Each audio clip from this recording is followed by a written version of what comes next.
If you find yourself saying yes when you want to say no, feeling like everything's always your fault or someone else's fault, or wondering why you're the only one who seems to care, here's the truth.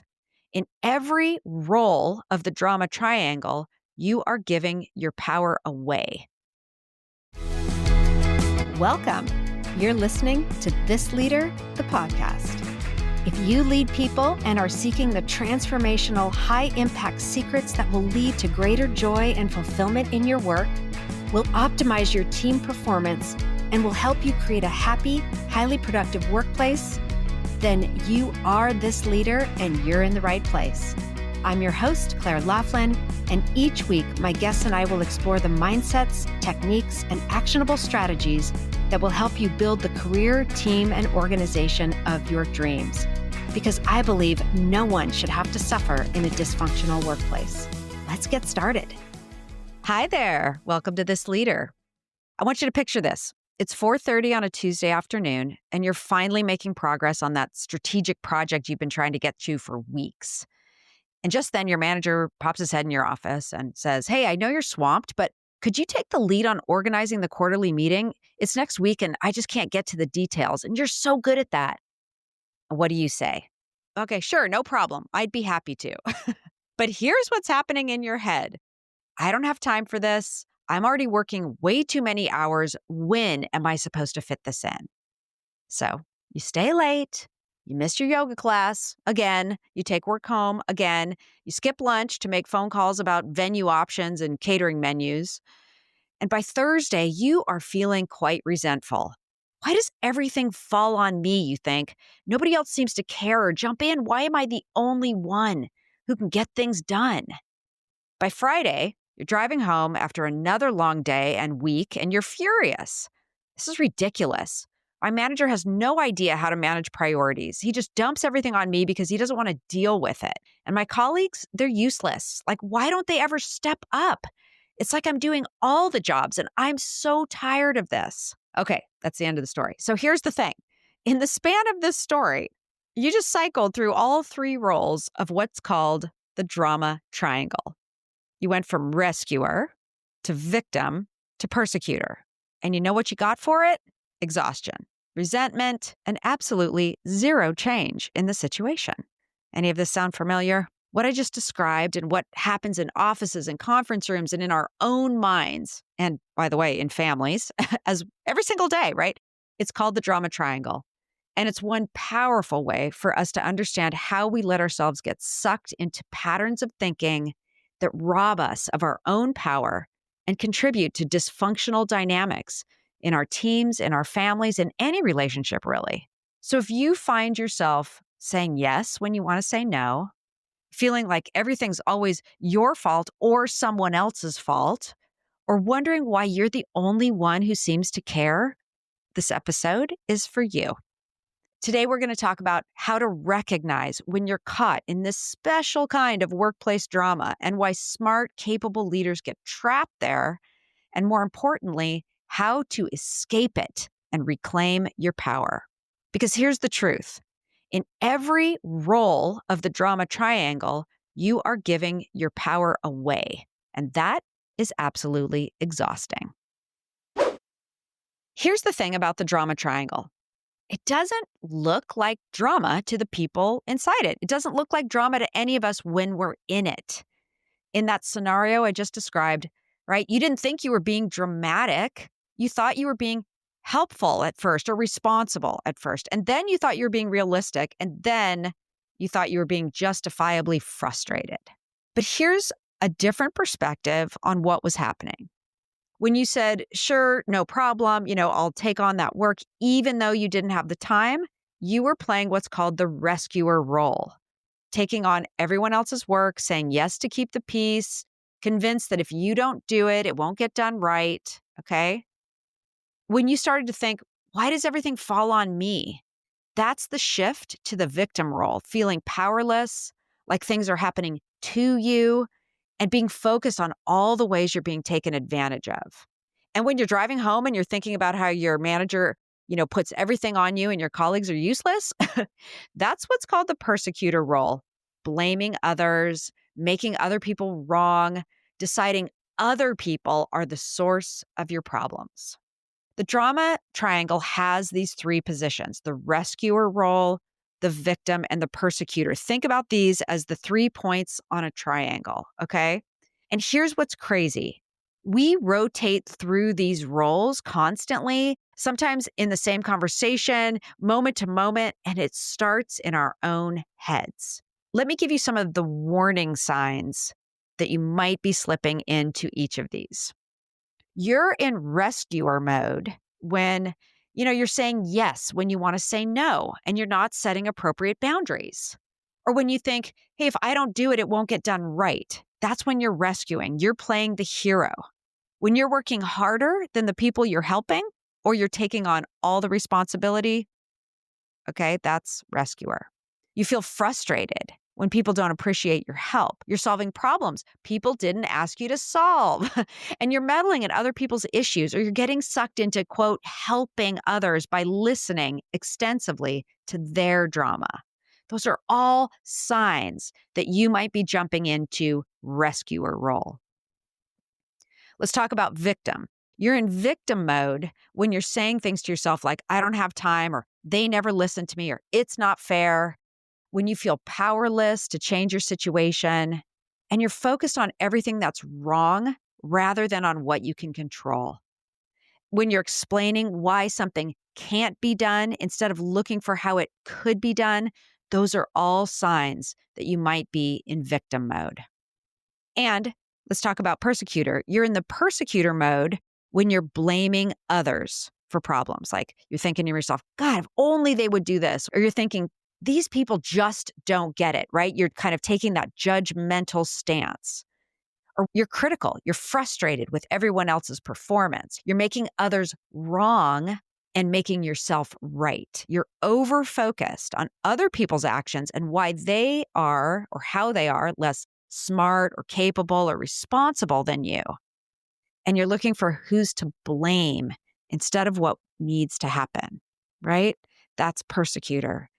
And here's the real kicker. Like, we cycle through all three roles about the very same situation. You rescue by taking on things, taking on too much or saying yes when you should be saying no. You feel victimized by the situation you've gotten yourself in. And then you kind of jump into that persecutor by blaming things outside of yourself instead of looking for how you might have contributed. So just think about it for a minute. Have you ever done that? Like, let's be honest here, because we can't fix these issues if we don't start to recognize them in our own thinking. The real problem here is this. When you're in that drama triangle, you are what we call below the line. You're operating from anxiety. You're problem focused. You're reactive. You're giving your power away in every one of those roles. And you're not making things better. Okay, you exhaust everyone, including yourself, and you contribute to the drama. Okay, here's where I need to be really honest. Whether you're in rescuer or victim or persecutor mode, you're doing the same thing. You're giving your power away, and that's exhausting. I can't say that enough. When you're rescuing, you're giving your power to other people's problems. You're making their success or their needs or whatever more important than your own boundaries. And now look, if that's a choice and you're deciding to do it and you're still like well within your boundaries or whatever, you're just like, this time I'm going to do it. That's different. That's a choice. But when you're rescuing, you're kind of jumping into that powerless place. You're giving away your power. When you're in victim mode, you're giving your power over to circumstances. You're acting like you have no choices or no influence or no control. You're really just saying, no, I am the victim here, okay? And when you're persecuting, you're giving your power over to blame. You're making other people's behavior responsible for your results and your emotional state. And in every single case, you end up drained and resentful and stuck. Okay, I'm going to paint a picture here with a hypothetical person. Today, we're just going to call her Lisa. Okay, for no apparent reason. But let's say Lisa comes to me because she's working really long 60-hour work weeks. Like, she feels like she's drowning. Right? This could be anybody, right? And she says, my team can't handle anything complex. My boss keeps adding to my plate without taking anything off, and my colleagues don't pull their weight, right? So she's looking outside herself. This is sort of classic drama triangle thinking, right? She's cycling through all three roles about the same situation. So let's dig a little deeper. Let's talk about her rescuer pattern. She doesn't say no. She takes on the projects. She fixes the mistakes, every mistake. She stays late to cover for other people not doing their stuff. She thinks that this makes her valuable. And in some cases, it does, right? In some ways, you could say, yes, absolutely, this makes her valuable. But really, another way of seeing it is this could make her a bottleneck, and it could actually be robbing other people of their opportunities to step up. Okay. So let's talk about the victim part of that, the victim role there. So she feels like things are just happening to her. She says, I don't have a choice. They need me to do this, right? She can't quite see that saying yes is a choice that she is making. So she's pushing off responsibility and she's feeling like a victim. And let's talk about the persecutor part of that pattern. She's going to build up a story about how everyone else is incompetent or lazy or whatever. Why? Because in the moment, this feels better than looking at her own role in creating the situation, right? We have this real propensity to look outside ourselves because it's really hard to own, hey, wait, I'm doing this. I'm the creator here. So here's what my hypothetical person, Lisa, needs to learn. And here's what I want you all to understand. When you're in rescuer mode, you have to ask yourself, what am I getting out of being the one who fixes things? How am I contributing to other people's dependence on me? Very important. When you're in victim mode, ask yourself, wait a minute, what choices do I actually have here? What am I pretending that I can't control? And when you're in persecutor mode, I want you to ask yourself, what story am I telling myself about this person or the situation? How is making them wrong helping me avoid taking action? Lisa, hypothetical Lisa, her breakthrough will come when she realizes that her pattern of rescuing and then feeling victimized and then blaming others is actually her strategy for avoiding difficult conversations about expectations and boundaries. The rescuing lets her avoid saying things like, hey, this timeline isn't realistic with my current workload.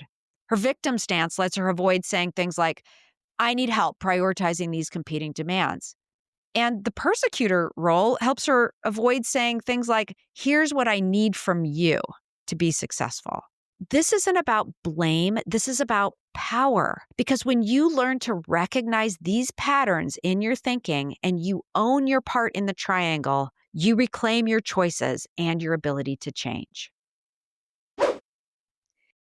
So, what's the alternative? We want to get out of this drama triangle, right? Well, the alternative is called the empowerment triangle, and it changes everything. Instead of the roles of victim, rescuer, and persecutor, we're going to have three new roles, and they're called creator, coach, and challenger. And when you operate from these roles, you're above the line, you're outcomes based, you're solutions focused, and you're proactive. You're using the best parts of your brain, okay? So let's talk about moving from rescuer to coach. So imagine the drama triangle is a sort of an upside down triangle with the tip at the bottom, and it's below the line. And now we're going to flip that triangle over and mirror it above the line. Okay. So I want to talk about moving from that rescuer role to the coach role. It's mirrored on the other side above the line. So instead of jumping in to fix a situation, as you would if you're a rescuer, you're going to be a coach. You're going to ask questions. Instead of doing the work for people, you're going to support them in figuring out how to do it themselves. So what does this look like? Someone in rescuer might say, don't worry about that report. I'll just handle it. And the coach will say, I notice this report doesn't meet our standards. Walk me through your process. What do you think might be missing? How can I support you in getting this where it needs to be? Same situation, different outcome. One creates dependency, the other builds capability. Okay, now let's take a different role. Let's talk about moving from the victim role to the creator role. So instead of focusing on everything that's wrong or outside of your control, that's the victim role, you're going to focus on what you can create or what you can influence, hence the creator role, right? Instead of saying, I don't have time for this, you might say, given my constraints, what's the most important thing I can focus on right now? Instead of saying, they never listen to me, you ask, how can I communicate this more effectively? You're not a victim, my friends. You're creating, and you're able to create something better. Now let's talk about moving from that persecutor role, again, that's below the line, to challenger role, which is above the line. So instead of blaming and criticizing, persecutor role, you're going to challenge people to grow while you maintain the relationship. So instead of the blame, you always mess this up, right? You would say, I believe you're capable of better than this. What do you need to be successful? Or, this is what it looks like, that kind of thing. Here's the key difference. When you're below the line, you're reacting to problems. When you're above the line, you're creating solutions and taking responsibility. I'm going to give you 3 specific strategies you can use immediately. Strategy number 1, pause. When you feel yourself wanting to jump in and rescue, I want you to pause. Ask yourself, will solving this problem for them help them grow, or will it keep them dependent on me? You can also ask something like this, like, is this my problem to solve? Could this wait, or could I wait, or could I support someone else in solving it? Those kinds of things. So pause. Strategy number 2, use questions before you offer solutions. Ask before you tell. Before you offer to fix anything, ask, okay, what have you already tried? What do you think might work? And what support do you need from me? Those are great questions. Strategy number 3, I want you to make really clear agreements. You've got to be crystal clear about what it is you want, what's needed, what the outcomes look like, and what you're agreeing to. Stop assuming that people know what you expect. Stop being vague, right? Stop, quote, saving time by giving less details. Get crystal clear on your standards, your timelines, your consequences. And then do the work. Hold people accountable to what you've agreed on together. Or check in, follow up, and follow through. As I was preparing this episode on the drama triangle, I realized something important. One of the biggest reasons we get stuck in that rescuer role, saying yes when we want to say no, is because we don't have clarity on what our real priorities are. Think about it. When your manager asks you to organize that quarterly meeting, why is it so hard to say, I'd love to help, but I'm focused on, such and such a project this week. Could we find another solution? Generally, I'm going to say it's because you're not crystal clear on what your highest impact work actually is. Without that clarity, every request feels equally important, and every urgent email feels like a priority, and every quick favor seems reasonable. But here's the truth. When you know exactly what moves the needle in your role, what I call your critical few activities, setting boundaries becomes so much easier. You're not just saying no, you're saying, here's my priority, and here's why this staying focused serves our team better. Something like that. That's exactly what my Simplify, Amplify, and Thrive Masterclass is designed to help you do. Over 8 power-packed 1-hour sessions will help you identify your highest impact activities, eliminate the time wasters that keep you overwhelmed, and create systems that let you work in your genius instead of constantly putting out fires. Not only that, we'll show you how to have the conversations with your manager in advance so that you are aligned on your priorities. Because when you're clear on your priorities and organized around your strengths, you naturally stay above the line.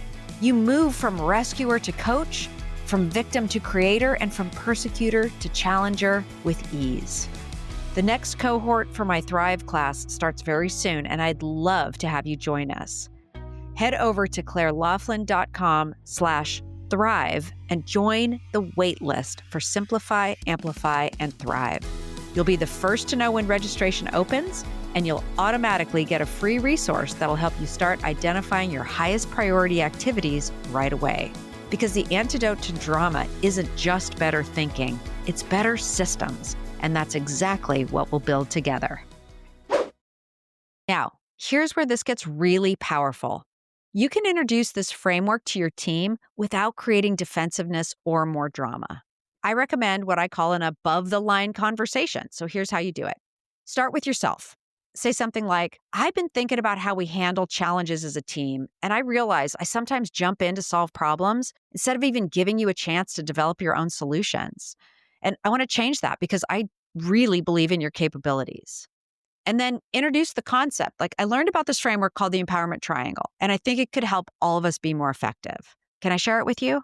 And then present it as a team development tool, not a criticism of current behavior.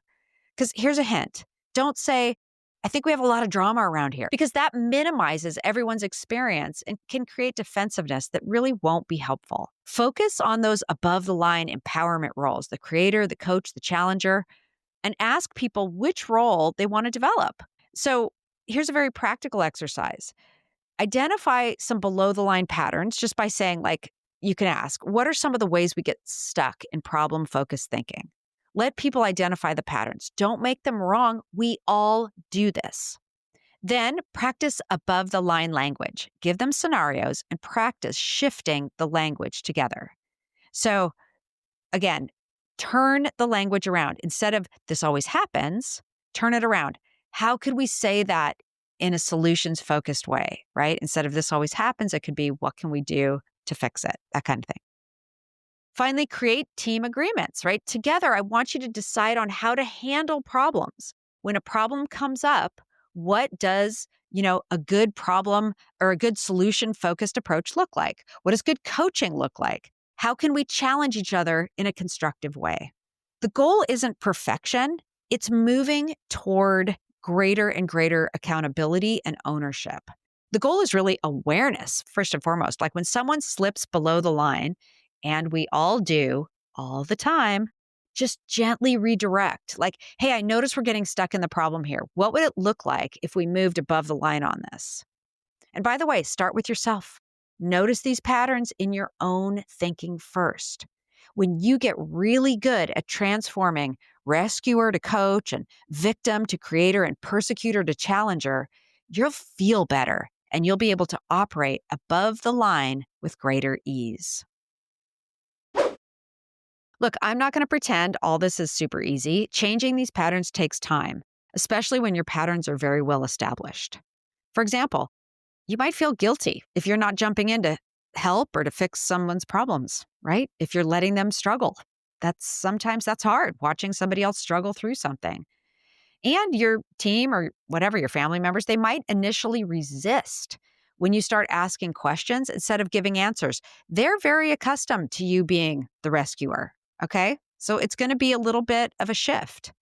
But here's what I know from working on this myself for many, many, many years and watching other leaders make this shift. When you move above the line, everything changes. Your team becomes more capable. You get your time and energy back. Problems actually get solved instead of just managed or kicked down the road. And most importantly, you start creating the kind of workplace culture you actually want to be a part of. Okay? So here's the thing. We all do these things. It takes awareness, but let this be like a light bulb moment for you. Start seeking and listening to your own thoughts and words, and you'll start to see very quickly how we all engage in this sort of drama triangle thinking. So here's what I want you to try this week. Pick one situation where you normally rescue. Instead, just pause and ask yourself, how can I coach this person to solve this themselves? Then try it. Okay? When you slip into that victim or persecutor thinking modes, the blame or the I can't, gently redirect yourself to creator thinking. Think about, okay, wait, what can I control here? What outcome do I want to create? And if you're feeling brave, share this framework with your team. Okay? You might be surprised by how ready they are for a different way of operating. People want to move forward. I tend to believe that nobody likes to be stuck in the drama triangle. It's very disempowering. So bring people above the line. Work on this yourself. Again, you might be surprised.